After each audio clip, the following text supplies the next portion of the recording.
Emergency room. Kaya si Ma'am Sheila. Hawakan ko siya. Kapamilya. Ayaw po. Ang hirap ng kalagayan ni Ma'am Rosa. Papa, kasi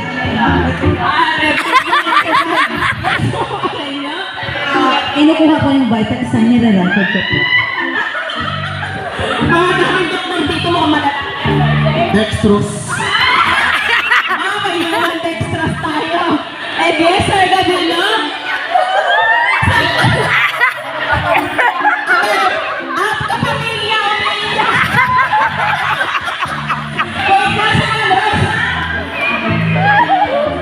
Kapatid naman kayo, no? Wait na, bakit pera nakadaga? Yan yung cause ng ano ng pagkamat-ano niya pagkakita niya ng emergency. Sumama. Ay, hawak niya na nanalo siya ng grand prize. Narinig sa kanya. Alright! Bukayado, may kapamilya nga naman na umiiyak sa gilid. Oh, nakalabas na ba? Okay, ano tayo? Kami emergency, syempre. Dalawa kami pasyente. Isa ka naman na, isa akong emergency case.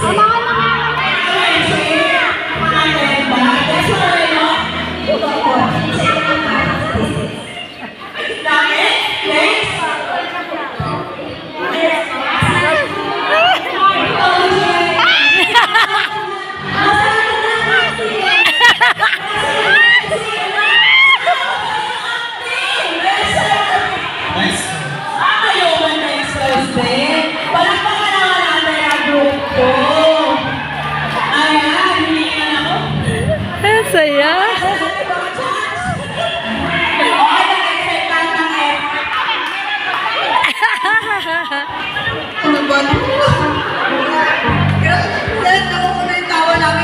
May pinahiga ngayon dyan, ha?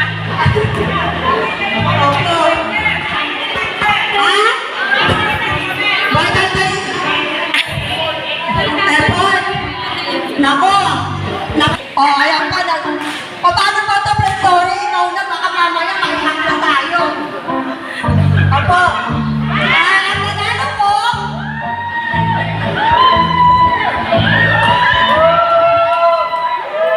Nasa po lang dito po. Dito po tayo lahat. Ayan. Yumalang dito po sa Opo. Sir, wala daw principal. Opo. Ang nanalo po, di ba? All one? All one. Parehas na effort. Grabe. Oo. Iba talaga yung mga ano pala dito ng mga teacher. Yes.